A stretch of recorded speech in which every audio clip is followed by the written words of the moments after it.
Okay, तो हम CRE 2 का प्रैक्टिस सेशन 2 चालू कर रहे हैं 1 मार्क के लिए। जो हमने पहले सेशन लिया था उसमें हमने 10 क्वेश्चन किए थे। अब हम और क्वेश्चन करेंगे, बराबर। तो क्वेश्चन नंबर 11 देखिए। For the first order reaction A gives to product the half life is 200 second, the rate constant for the reaction is. Okay, सीधा फॉर्मूला बेस्ड क्वेश्चन है। तो क्या पूछा है हमको, T1/2 n बराबर 1 के लिए बताना है। तो T1/2 क्या होगा, हमको पता है ln2 डिवाइडेड बाई k पूछा है हमसे। तो k is equal to ln2 divided by T1/2 कितना दिया है 2000 सेकेंड 200 सेकेंड, बराबर। तो कितना आएगा आंसर, तो कैलकुलेट करना पड़ेगा। गेट कैलकुलेटर ही यूज़ करना, ठीक है, वर्चुअल कैलकुलेटर। तो ln2 डिवाइडेड बाय 200, तो इसका आंसर आएगा 3.465 into 10⁻³ 3.465 into 10⁻³ second inverse. Okay, तो ऑप्शन में कौन सा वाला मैच कर रहा है, तो देखिए ऑप्शन नंबर 3.46 इंटू 10⁻³ तो ये -3 वाला है, तो ये ऑप्शन नंबर बी मैच कर रहा है, बराबर। तो उसका आंसर बी आएगा। फिर 12th में क्या बोला है, क्वेश्चन नंबर 12th में, the following data were obtained for the thermal decomposition of nitrous oxide on finely divided gold. Okay, तो कॉन्सेंट्रेशन और टाइम का डाटा दिया है, बराबर। तो हमको the order of reaction is, तो ऑर्डर ऑफ द रिएक्शन हमको बताना है। तो क्या करेंगे, तो देखिए ऑर्डर ऑफ द रिएक्शन के लिए हमको अभी कुछ पता नहीं है, तो हम डाटा क्या दिया है उसके हिसाब से जाएंगे, ठीक है। तो देखिए मैं करता हूँ, minus data concentration versus time का दिया है, मतलब कि कॉन्सेंट्रेशन और टाइम दिया है, और Kca⁻n ये हमको पता है, और ये हमारा n हमको फाइंड आउट करना है, ठीक है। n फाइंड आउट करना है, हमारे पास Ca वर्सेस Ca और T का डाटा है। तो ये क्या होगा, -dCA/dt। तो देखिए माइनस, मैं 2 डाटा लिखता हूँ, Ca2 माइनस Ca1 करूँगा, तो नीचे आएगा T2/T1 is equal to Kca⁻⁴ में n ही रखता हूँ, बराबर। ओके, ये Ca2 यहाँ पर आया ना, तो यहाँ जो आएगा ये भी Ca2 ही होगा, फाइनल कंसंट्रेशन, बराबर। सेम टू सेम अगर मैं किसी पॉइंट Ca3 माइनस Ca2 के लिए लिखूँ, तो ये आएगा T2 नहीं आएगा, T3 minus T2 is equal to Kca⁻⁴n, क्योंकि यहाँ पर आता है वो फाइनल कंसंट्रेशन आता है, ठीक है। तो देखिए अभी हमारे पास Ca2 और Ca1, तो मैं आपको दिखाता हूँ। ये जो t इज़ इक्वल टू 0 पर है, तो ये Ca1 मान लेते हैं। t इज़ इक्वल टू 0 पर 0 मिनट पर है, वो Ca1 मान लेते हैं। t is equal to 20 minute पर जो कॉन्सेंट्रेशन है उसको Ca2 मान लेते हैं, बराबर। तो हमारे पास ये डाटा है, तो हम पुट करेंगे, तो क्या आएगा देखते हैं। Ca2 को क्या है अपना, Ca2 हमारा है 0.08 और Ca1 है 0.1, बराबर। तो हम लिखेंगे, तो यहाँ बाजू में ही मैं लिख देता हूँ, is equal to -0.08 minus 0.1 divided by 20 minus 0, क्योंकि T2 हमारा 20 है, T1 हमारा 0 है, इज़ इक्वल टू क्या है, K और Ca की पावर कितनी आएगी, 0.08 की पावर n, समझ गए। ओके, सिमिलरली मैं यहाँ पे लिखूँगा तो CA3 कितना है, तो CA3 तो के t is equal to 40 minute पर, तो CA हमारा है 0.06, तो CA3 की वैल्यू हमको पता है -0.06, और अपने पास CA2 की वैल्यू तो पता ही है 0.08 डिवाइडेड बाई क्या वैल्यू आएगी 40 - 20, T3 की वैल्यू है 40, T2 की वैल्यू है 20, तो 40 - 20 आ जाएगा, और यहाँ पर के CA3 की वैल्यू 0.06 रेज़ टू n ऐसे की ऐसी रखेंगे, ठीक है। ओके, अब देखिए मैं क्या करता हूँ,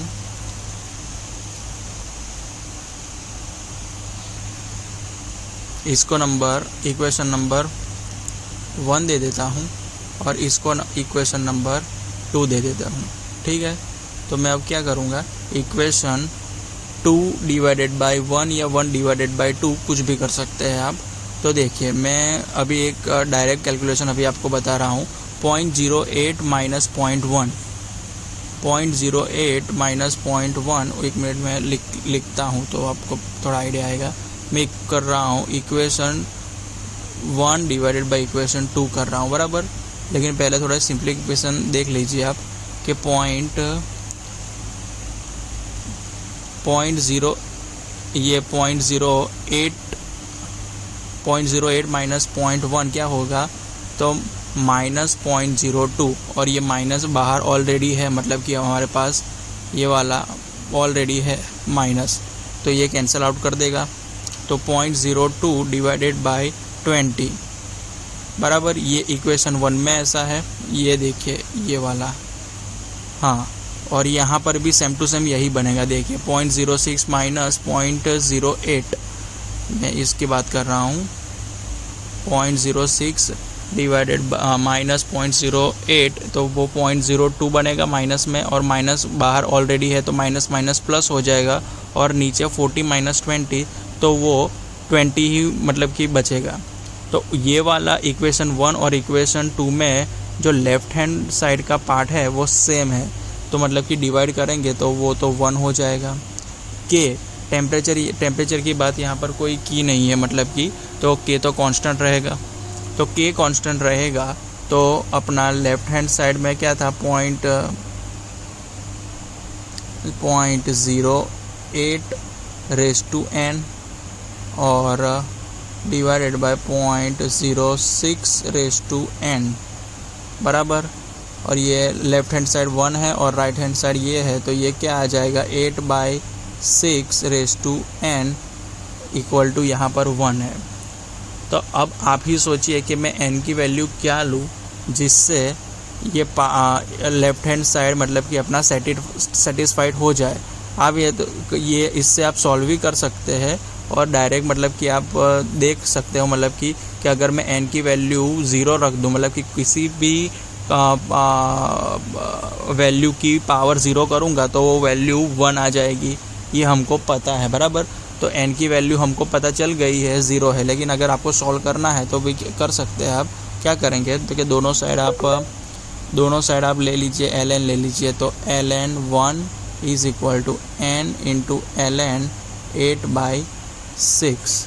ओके, हमको पता है ln1 की वैल्यू होती है 0, और ये ln 8/6 में यहाँ पर ले आऊँगा 8/6, तो वो आ जाएगा n, तो 0 के नीचे कुछ भी हो जाए तो वो तो 0 ही होगा, बराबर। तो n की वैल्यू अपनी आ जाएगी 0। तो एकदम इजी क्वेश्चन था, मतलब कि तो हमको ऑर्डर पूछने को बोला था, तो इसका ऑर्डर क्या आ जाएगा, तो कि 0 ऑर्डर रिएक्शन, ऑप्शन ए। फिर क्वेश्चन 13 में देखिए, the following data are for the decomposition of ammonium nitrate in a aqueous solution, volume of N2 in centimetre cube. Okay, volume दिया है और टाइम का मतलब कि डाटा दिया है, तो हमको द ऑर्डर ऑफ रिएक्शन पता करना है। और हिंट में हमको बोला है A is equal to 35.02, a minus x is equal to 35.02 minus v t, और अप्लाई करने को बोला है k is equal to 2.303 by t log 35.02 divided by 35.02 minus v T.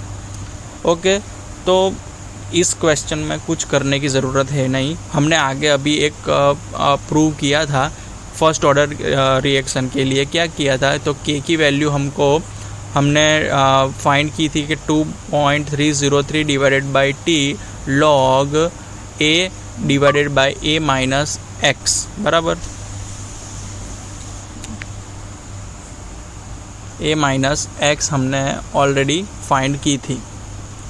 तो ये मतलब कि हमको पता था कि वो फर्स्ट ऑर्डर के लिए हमने वो प्रूव किया था, और ये हिंट में भी हमको जो दिया है फॉर्मूला वो फर्स्ट ऑर्डर के लिए ये हमको पता है। तो हमको ये कुछ करने की ज़रूरत नहीं है, हम डायरेक्ट बोल सकते हैं कि the order of the reaction is first order. तो ये सी ऑप्शन इसका करेक्ट हो जाएगा बराबर। इसमें कुछ कैलकुलेशन करने की ज़रूरत है नहीं, क्योंकि ऑलरेडी हिंट में उन्होंने अपना आंसर बता दिया है। ओके, अब आएगा क्वेश्चन नंबर 14 क्या है। In the first order reaction the concentration of reactant decreases from 1 molar to 0.25 molar in 20 minutes. The value of specific rate in minute inverse. Okay, the first order reaction दे दी है, concentration हमारी decrease हो रही है 1 molar से 0.25 molar in 20 minute. The value हमको के की वैल्यू फाइंड करनी है। एकदम सिंपल फार्मूला बेस्ड क्वेश्चन है, मतलब कि तो देखिए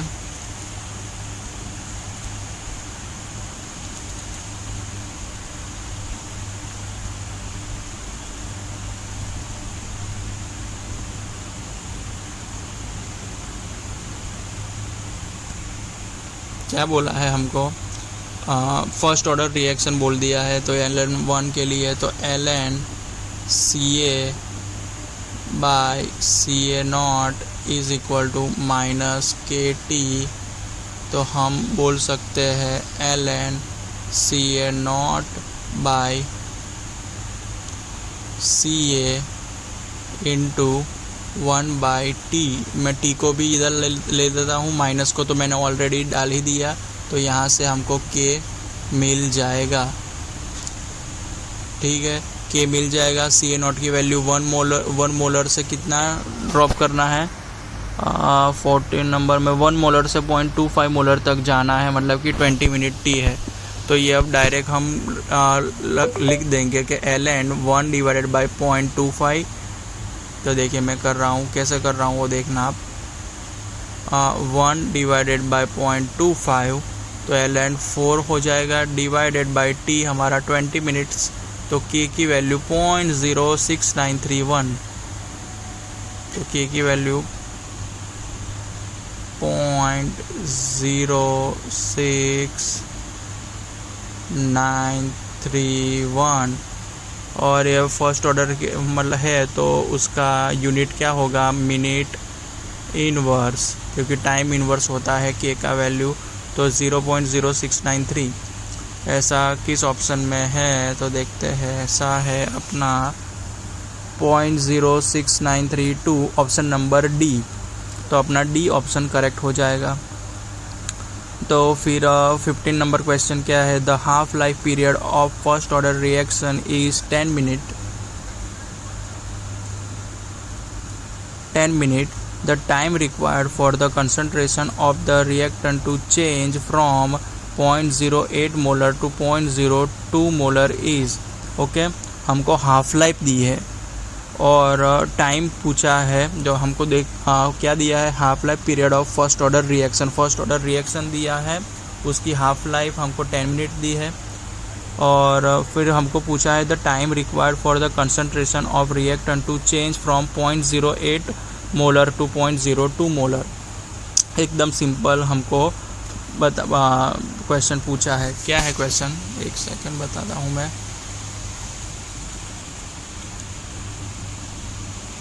अभी जो फॉर्मूला यूज़ किया वही करना है। मैं अभी डायरेक्ट देखिए ये वाला ही रखता हूँ, CA0 by CA into 1/, one by के, क्योंकि मैं देखिए यहाँ पे लिखूँगा तो आपको समझ में नहीं आएगा, इसलिए इज इक्वल टू के टी। हमको टी फाइंड करना है। सी ए नॉट भी हमारे पास है, सी ए भी हमारे पास है, लेकिन ये के नहीं है अपने पास। तो पहले के के लिए उन्होंने हमको क्या दिया है, टी 1/2 की वैल्यू दे दी है। टी 1/2 क्या होता है, ln 2/k। तो हम के की जगह पर ये रख देंगे, क्या रख सकते हैं, ln 2/t1/2 इंटू ये टी, और यहाँ पर जो है वही लिख देंगे CA0/CA। ओके, CA0 कितना दिया है, पॉइंट कितने से कितना करना है, 0.08 से 0.02 में जाना है। तो 0.08 मीटर मोलर से 0.02 मोलर जाना है, और ln2 की वैल्यू होती है 0.69। ओके, ln2 ही रखो अभी, कोई बात नहीं। ये ln2 और t1/2 की वैल्यू क्या होगी, तो कि 10 मिनट दी है, और ये t हमको फाइंड आउट करना है। तो क्या हो जाएगा, ये तो डायरेक्ट आप बोल सकते हैं ln4 हो जाएगा, और ln4 और ln4 divided by ln2 into 10। तो ये अपना आंसर आ जाएगा। क्या बोला मैंने, ln4 divided by ln2 into 10। तो 20 मिनट्स अपना आंसर आ जाएगा। तो इसके इम्प्लाइज में t is equal to 20 minutes. समझ गए कि नहीं समझे, इजी क्वेश्चन था। तो 20 मिनट्स किस ऑप्शन में दिया है, ऑप्शन नंबर बी में दिया है 20 मिनट्स। ओके, क्वेश्चन नंबर 16 क्या है, the rate constant for hydrolysis reaction of an ester by dilute acid is 0.6931 into 10⁻³ second inverse. The time required to change the concentration of ester from 0.04 molar to 0.01 molar is। Okay, अभी वाला ही question दिया है, इसमें है कि the rate constant तो direct ही बता दिया है, और time required to change the concentration of ester from 0.04 molar to 0.01 molar. यहाँ पर सिर्फ इतना कैच है कि हमको अभी से दिमाग में गांठ बांध लो कि रेट कांस्टेंट के एकम से यूनिट से, मतलब कि रेट कांस्टेंट का यूनिट जो भी आएगा उसके मतलब कि उससे हमको पता चलना चाहिए कि ये कौन सा ऑर्डर की रिएक्शन है। यहाँ पर देखिए रेट कांस्टेंट का यूनिट दिया है सेकंड इन्वर्स। तो सेकंड इन्वर्स किसका मतलब कि किस ऑर्डर की रिएक्शन का रेट कांस्टेंट का यूनिट होता है, तो वो होता है फर्स्ट ऑर्डर के लिए। तो आपको वो प्रैक्टिस करनी पड़ेगी, मतलब कि याद रखना पड़ेगा फर्स्ट ऑर्डर, सेकंड ऑर्डर और ज़ीरो ऑर्डर के लिए रेट कांस्टेंट की यूनिट आपको याद रखनी पड़ेगी। उसके बेसिस पर आपको पता चलेगा ये कि ये कौन सा ऑर्डर की रिएक्शन है। तो फर्स्ट ऑर्डर के लिए हमको पता है कि रेट कांस्टेंट का यूनिट होता है सेकंड इन्वर्स। तो ये फर्स्ट ऑर्डर की रिएक्शन है, बराबर। तो बस अब फर्स्ट ऑर्डर की रिएक्शन है, सारा डेटा हमको पता है, 0.04 टू 0.01 लाना है, के दिया हुआ है, तो टी पूछा है, तो हमको टी इजीली हम फाइंड आउट कर सकते हैं, क्योंकि यही कितनी बार हम ये यूज़ कर चुका है फॉर्मूला। देखिए मैं ये इतना मिटा देता हूँ। हमको क्या बोला है, ln CA0, तो कि 0.04 से ड्रॉप करके 0.01 तक जाना है। के की वैल्यू उन्होंने ऑलरेडी हमको बता दी है, कितनी है, 0.6931 इंटू 10⁻³ 0.6931 इंटू 10⁻³ सेकंड बता दिया है, और ये टी हमको फाइंड करना है। तो क्या है, सिंपल कुछ है नहीं। देखिए ये आएगा ln4 हो जाएगा ये, और ये डिवाइडेड में आ जाएगा 0.6931, और इंटू 10⁻³ नीचे आएगा तो वो ऊपर चला जाएगा, फिर न्यूमरेटर में लेफ्ट हैंड साइड तो इंटू 1000 करना पड़ेगा। तो टी डायरेक्ट हमारा मिल जाएगा। देखिए मैं कैलकुलेशन मैं जैसा करता हूँ आपको भी स्पीड में ही करनी है ऐसे कैलकुलेशन। क्या आ जाएगा, देखिए ln 4 डिवाइडेड बाई 0.6931 और न्यूमरेटर में और भी एक आएगा 10⁻³ को करना पड़ेगा तो 2000 सेकंड। तो वो चला गया है तो हमको फिर से लिखना पड़ेगा, कोई बात नहीं हम लिख देंगे। ये देखिए हमारे पास क्या इक्वेशन थी, ln CA0 by CA is equal to KT। First order हमको रेट कांस्टेंट की यूनिट से पता चला, ln 0.04 divided by 0.01 is equal to K की वैल्यू है 0.6931 इंटू 10⁻³ और ये T। ओके, तो यहाँ से हम करा T क्या निकल के आया 2000 पॉइंट कितना है 2000.1361 सेकंड बराबर। तो ऐसा ऑप्शन कहाँ पर है तो देखना पड़ेगा, ऐसा ऑप्शन सी में है तो ये हमारा आंसर बन जाएगा। फिर the rate of gaseous reaction is given by the expression K concentration of A B if the volume of reaction vessel is suddenly reduced to 1/4 of the initial volume, the reaction rate relative to the original rate will be okay।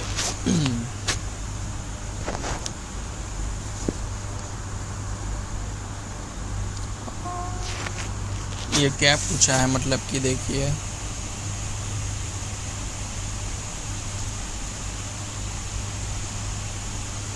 पहले question में आपको बता देता हूँ, हमको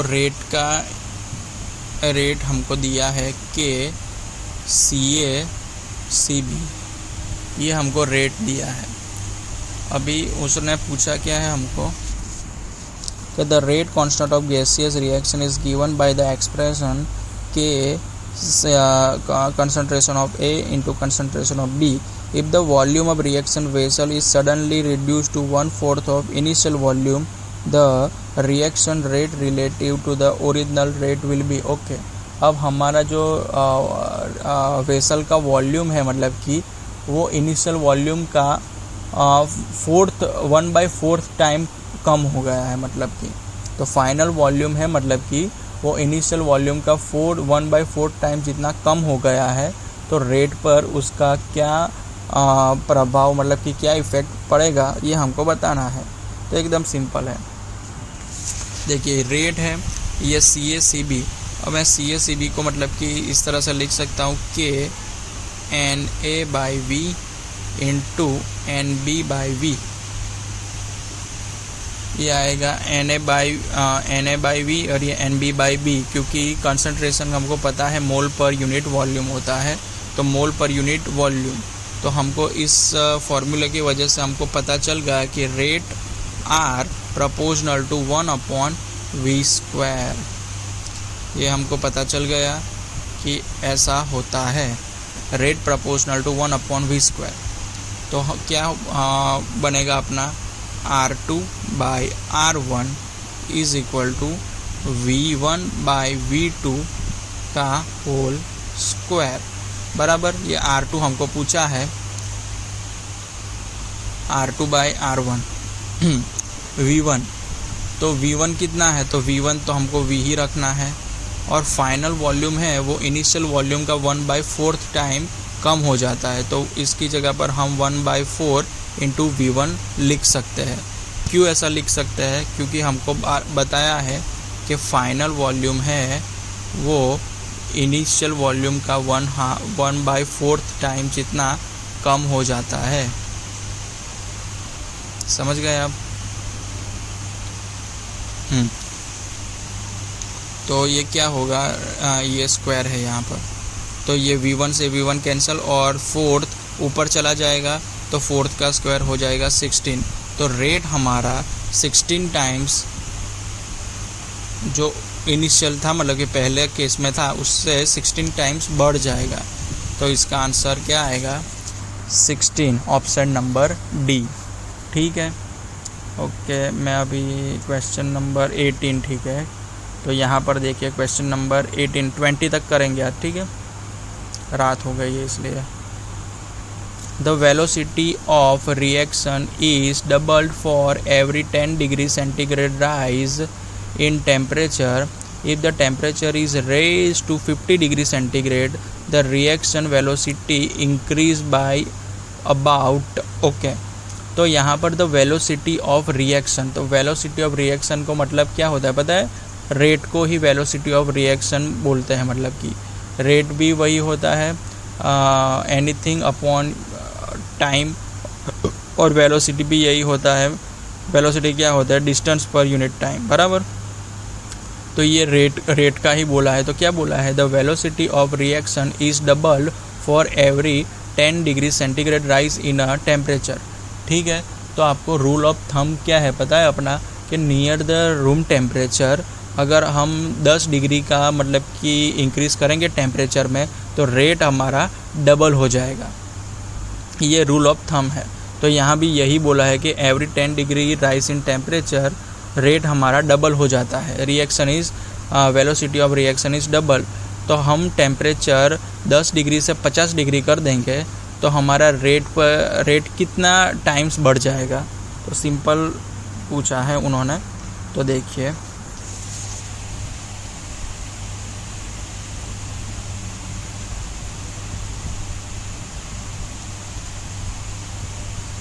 rule of thumb ने मैंने क्या बोला कि नियर रूम टेम्परेचर ऊपर हम अगर एवरी 10 डिग्री सेंटीग्रेड पर 10 डिग्री सेंटीग्रेड टेम्परेचर में राइज करेंगे तो रेट हमारा डबल हो जाएगा। तो R2 इंटू R1, तो 50 डिग्री सेंटीग्रेड पर करेंगे तो अपना क्या हो जाएगा, तो वो 2 कितना टाइम्स बढ़ गया, 5 टाइम्स बढ़ गया, तो 2n इंटू R1 हो जाएगा।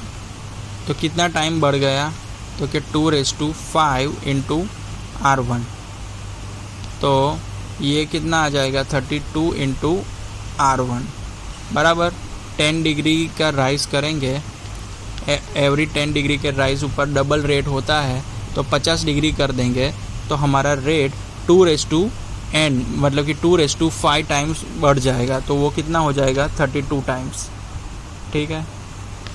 सिंपल क्वेश्चन था। If the rate expression for reaction is dx by dt is equal to k a raised to 1/2 b raised to 3/2 the overall order of the reaction, the overall order of the reaction लिखना हो तो वो क्या होता है कि concentration की power जो होती है उसका समेसन। तो कॉन्सेंट्रेशन के पावर मतलब कि ए की पावर 1/2 है और बी की पावर 3/2 है, तो 1/2 एंड 3/2 का समेसन करेंगे मतलब कि सम करेंगे तो वो ओवरऑल ऑर्डर बताएगा। तो सम कितना होता है, तो 1/2 प्लस 3/2 4/2 डिवाइडेड बाई 4/2 मतलब कि 2, तो overall order of the reaction is equal to 2। देखो हर बार पेन चलाने की ज़रूरत नहीं होती, मैं आपको समझ में आए इसलिए लिखता हूँ, लेकिन ये क्वेश्चन ऐसा है कि माइंड में ही हो जाएंगे अपने, ठीक है। तो मतलब कि हर बार पेन चलाने की कोई ज़रूरत है नहीं। तो क्वेश्चन नंबर 19 भी क्लियर हो गया। अब देखते हैं question number 20। The rates of certain reaction at a different times are as follow. तो टाइम और रेट का हमको मतलब कि डाटा दिया है, तो हमको पूछा है द रिएक्शन इज़ ऑफ, तो ऑर्डर हमको बताना है, ठीक है। तो देखिए टाइम बढ़ता जा रहा है 0 सेकंड से 19 सेकंड 20 सेकंड 30 सेकंड, और रेट अपना है पहले 2.8 इंटू 10⁻² है 0 सेकंड पर, 19 सेकंड पर 2.78 इंटू 10⁻² है, फिर 20 सेकंड पर 2.81 इंटू 10⁻² है, और 30 सेकंड पर 2.79 इंटू 10⁻² है। तो ऑलमोस्ट अपना रेट जो है ना वो कांस्टेंट ही है, मतलब कि ज़्यादा चेंज नहीं हो रहा है। तो टाइम के साथ रेट कांस्टेंट कब होता है, किस ऑर्डर के रिएक्शन के लिए होता है, तो वो देखते हैं। देखिए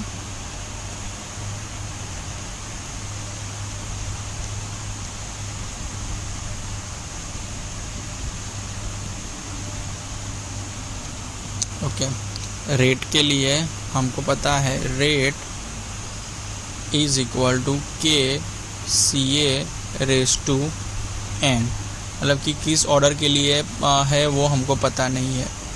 तो देखिए रेट है अपना वो टाइम के साथ कांस्टेंट रह रहा है, टाइम के साथ कांस्टेंट रह रहा, मतलब कि अपना रेट हो रहा है, मतलब कि तो ये n की वैल्यू ऐसी क्या आएगी कि जिसके लिए अपना रेट कांस्टेंट बना रहेगा। समझ में आया आपको? नहीं आया तो मैं फिर से बताता हूँ। रेट को हम और किस तरह से लिख सकते हैं, minus D C A by D T is equal to K C A raise to N, बराबर K C A raise to N मैं लिख सकता हूँ। तो ये वैल्यू अपनी चेंज हो नहीं रही है, ये कांस्टेंट रह रही है, ये कांस्टेंट रह रही है। तो यहाँ पर ऐसा क्या मैं करूँ, ये के भी है, ये तो टेम्परेचर पर डिपेंड करता है, टाइम पर डिपेंड नहीं करता, ये कांस्टेंट है। तो सी ए को मुझे कांस्टेंट करना हो तो मैं एन की कौन सी पावर लूँ जिससे ये पूरा का पूरा कांस्टेंट हो जाए। तो हमारा बस सोचिए, तो मैं एन इज इक्वल टू अगर ज़ीरो ले लूँगा तो ये सी ए से तो इंडिपेंडेंट हो जाएगा कि किसी भी वैल्यू की ज़ीरो पावर क्या होगी, 1 हो जाएगी, तो ये इंडिपेंडेंट हो जाएगा। तो मतलब कि ये भी कांस्टेंट बना रहेगा, ये कांस्टेंट, तो constant is equal to constant आ जाएगा, मतलब कि तो हमको पता चल गया कि n बराबर 0 के लिए, अभी आप याद ही रखिए, n बराबर 0 ऑर्डर रिएक्शन के लिए जो रेट होता है वो टाइम का, मतलब कि टाइम से इंडिपेंडेंट होता है। समझ गए? तो टाइम आप बढ़ा लो, रेट उतना का उतना ही रहेगा, ठीक है। तो इसका आंसर क्या आएगा, इसका आंसर आएगा 0 ऑर्डर। तो क्वेश्चन नंबर 20 तक अपना हो गया है। मैं अगले क्वेश्चन मतलब कि नेक्स्ट सेशन में रखूँगा, क्योंकि अभी बहुत लेट हो गया है, 12 बजने को आए हैं, 11:30 बजने को आए हैं, तो मैं अभी सो जाता हूँ, ठीक है। Good night. और ये प्रैक्टिस आप मतलब कि करते रहना। CRE 1 की ऑलरेडी मैं ले चुका हूँ। अगर हर रोज़ हम 30-40 में, आज ज़्यादा लेने वाला था क्वेश्चन, 50 करने वाला था, लेकिन नहीं हो पाए, कोई बात नहीं। हम 30-40 क्वेश्चन अगर रोज़ करेंगे, मतलब कि तो अपनी अच्छी खासी प्रैक्टिस हो जाएगी। और ये बार बार करना है आपको। मैं तो यहाँ पर 30-40 करवाऊँगा, लेकिन अगर आप अच्छी प्रिपरेशन PSU या गेट की किसी भी के लिए करते हो तो आपको मिनिमम है ना 60 to 70 question per day solve करने पड़ेंगे, बराबर है। तो आप करते रहना, बराबर। मैं अभी सो जाता हूँ, okay. Good night, thank you.